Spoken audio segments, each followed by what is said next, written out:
大家对于腿多的生物是否会产生一定的恐惧感？因为我们人类自己只有2条腿，所以看到灵长类动物就特别的顺眼。而自然界中大部分的动物都是4足落地的，我们也不足为奇。然而当你遇上昆虫了，我相信大部分朋友肯定会避而远之，因为它有6条腿，而且又长得像外星生物。那如果有朝一日这些昆虫变异了，变得和怪兽一样大，而且腿更加多，各位会不会疯掉呢？上一期给大家介绍的那只大蟑螂应该已经被恶心到了吧？身体大也就算了，触手肢体还多，这种怪物产生的视觉冲击已经和它的体型毫无关系了。那么其实和它一样的还有另外2只，它们都是 Travel 创造的朦胧的客人之一。那么这2只又是怎样的存在呢？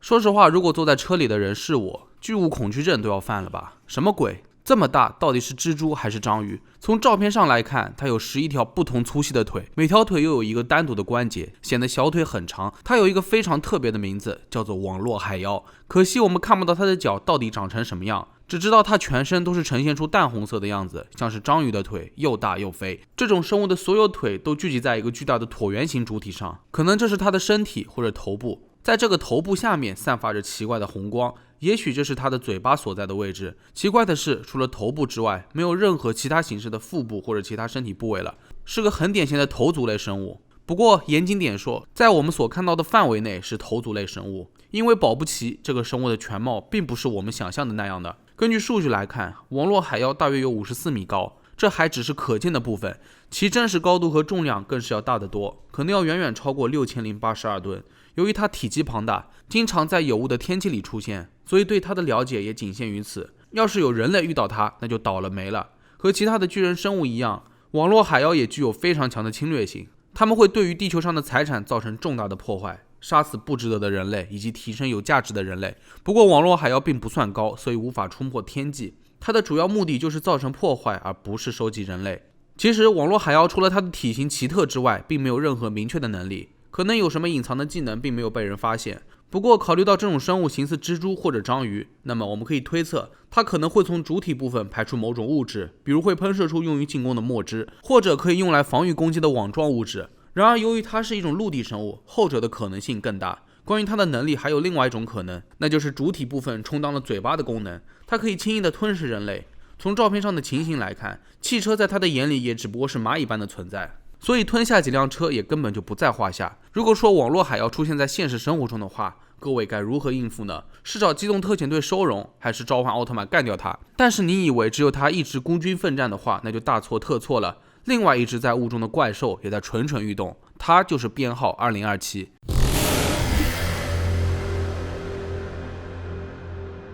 乍一看还以为这是什么风景照吧，其实它就是最后一位朦胧的客人，名叫2027。这个生物高得吓人，远远地站在一片湖泊之外，好像是天外来客。它的身体结构与人类相似，但是某些外观有很大的不同，比如它骨瘦如柴，行走起来更像是动物。2027总共有6条小细腿，每条腿都有2个关节，其中最后面的2条腿是伸直的，前面4条腿都有轻微的弯曲。奇怪的是，最前面的2条腿是从该生物的肩膀处延伸出来的，几乎支撑了身体上半部分的所有重量，有点类似于大猩猩的姿势。其实腿还不是最奇怪的，2027的背部和头顶排列着许多不知名的生长物，看起来非常的坚硬。可惜由于周围的薄雾环境，2027身体的全部细节和颜色都无法被看清，我们只能看到一个深灰色的轮廓，再加上附近没有清晰的物体可以进行比较，这种生物的高度就变得很难预测了。但仔细看的话，2027似乎矗立在远处的高楼大厦之上。假设这些高楼为150米，那2027整整高过了10倍多，那就是1500米左右。这个高度不能算是很高，但是毁灭一座城市也是绰绰有余的。如此庞然大物，2027想必也一定是泰坦宇宙的成员了。再加上他的身高优势，